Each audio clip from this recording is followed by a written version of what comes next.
আমাদের লাঞ্চ চলে এসছে, আমার হাত থেকে চ্যানেল খুলে দিয়েছে। ফাইনালি ও চ্যানেল খুলে দিয়েছে। ও ধরতে পারছো অন্তত? সবকিছু হতে ওকেও ধরতে পারছিলাম না, খাওয়াবো কি করে।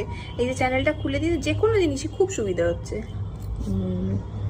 এখানে লাঞ্চটা আমার খুব ভালো লাগে, এত লাইট, খেয়ে কোনো কিছু বাড়ির মতো খেতে, কোনো কিছু ফিল হয় না। আমার বোন তো এই লম্বা চাল খুব পছন্দ করে, আমার অতটা লম্বা চালের ফ্যান নয়, বাট আমার অসুবিধা নেই, আমি খেয়ে নেবো। আমি সবই খেয়ে নিই। আমার আর আজকে বাইরে খুব মেঘলা, দুদিন নিম্নচাপ। তাও একটু জলটা কমছে আমাদের বাড়ির সামনে, আবার জমে যাচ্ছে। কি করা যাবে। যাই হোক, আজকে আবার ওকে স্যালাড দিয়েছে, দুদিন স্যালাড কালকেও দিয়েছিল তোকে কালকে? ও কালকে তো আমি ছিলাম না। দিদির ডিসচার্জ হয়ে যাবে পরশুদিন। 6 তারিখ পরশুদিন হবে না? 6 তারিখ আবার ডিসচার্জ হবে। 2 তারিখে মেয়ে হয়েছে, 6 তারিখ ডিসচার্জ।